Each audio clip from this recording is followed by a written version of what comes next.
આપણે મગફળી તલીનો મિશ્ર પાકની નેચરલ ફાર્મિંગનું મોડેલ છે. તો તલ છે એ આપણો સબસિડરી ક્રોપ છે, મેન ક્રોપ છે આપણો મગફળી. તો બે મગફળીની લાઈન વચ્ચે તલની લાઈન, એટલે તલ ભાઈ નાઇટ્રોજન ફિક્સ નથી કરતું, પણ મગફળી નાઇટ્રોજન ફિક્સ કરે છે. એટલે શરૂઆતનો નાઇટ્રોજન જે તલને જોશે એ બધો એનો જીવનકાળ દરમિયાનનો કોણ આપશે?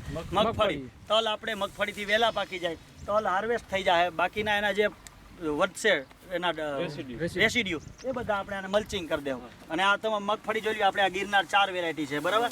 આ એ છે આખી, અને આ નેચરલ ફાર્મિંગથી કરેલી છે, બરાબર. આ એકાદ છોડું ઉપાડું, અને આ ખેતર આખું પાણીથી ભરેલું હતું.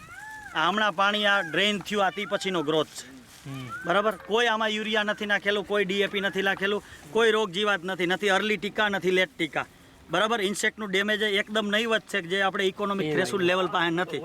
તો બરાબર આપણે દવા છાંટવાની આમાં જરૂર નથી. હજી તો આ શરૂઆત છે, જો હુયા બેહે છે, બરાબર. હજી તો આ બધા હુયા બેહવાના બાકી છે.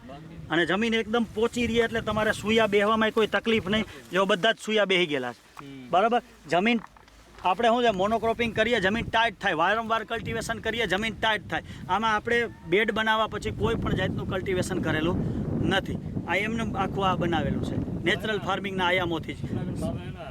હા, આપણે એટલે જ વાપસા કન્ડિશન મેન્ટેન તમારી ત્યારે મસ્ત થાય કે જ્યારે તમે ગાદી ક્યારા કરો, અને ઓવર ઇરિગેશન નહીં. આમાં હજી સુધીમાં આ વરસાદ આધારિત છે, આમાં કોઈ અમે પાણી નથી આપ્યું. પણ જ્યારે શરૂઆતમાં ખેતર તૈયાર કર્યું ત્યારે ઘનજીવામૃત, પછી દરેક પિયત હવે આપવાનું થશે ત્યારે પ્રવાહી જીવામૃત, આચ્છાદન, મલ્ચિંગ, જ્યારે વીડિંગ કરીએ એનું, અને પછી આપણે આના જે તલ કાપશું એના પર પાછા મલ્ચના રેસિડ્યુ કરી દેશું, અને રેજ બેડ ઉપર કરીએ એટલે આપણે વાપસા કન્ડિશન મેન્ટેન રહી. અહીંયા સતત 3 દિવસ પહેલાં તમે આવ્યા, વરસાદ ચાલુ હતો, આજ કાલથી હાનથી બંધ છે, તો એ જો વાપસા કન્ડિશન આવી ગયું, પાણી ક્યાંય ભરેલું નથી, ઉતરી ગયું છે, બરાબર. ચાલુ વરસાદે આમાં પાણી ભરાઈ જાય, કારણ કે આ નીચાણવાળા પ્લોટ છે, ઉપરનું બધું ડુંગરનું પાણી આ બાજુ જ આવે.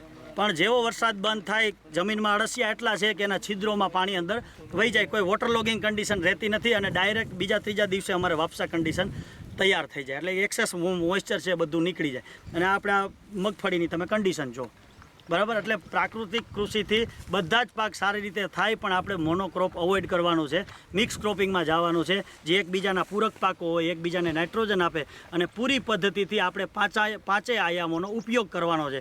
એટલે નેચરલ ફાર્મિંગથી કોઈ પણ વસ્તુ ખેતી અશક્ય નથી, કોઈ કેમિકલ તમારે નાખવાની જરૂર નથી. આ તલ દેશી છે, અહીંથી આમાં આજુબાજુના ગામડામાંથી જે લેબર હોય એને અમારે આપ્યા હોય ને, નહીં એ ઉનાળું છે. આપણે બધી વેરાયટી હવે શું છે કે આપણા પ્લોટ તૈયાર થઈ જાય ને પછી ચાલુ કરવાના છે. આ તો અમે શરૂઆતમાં નજીકથી બિયારણ બધું લોકલ બી બધું નાખેલું છે. ખાલી આ વેરાયટી આપણે લાવેલા ગિરનાર 4, આનું મને ખબર છે કે આ ગિરનાર 4 છે.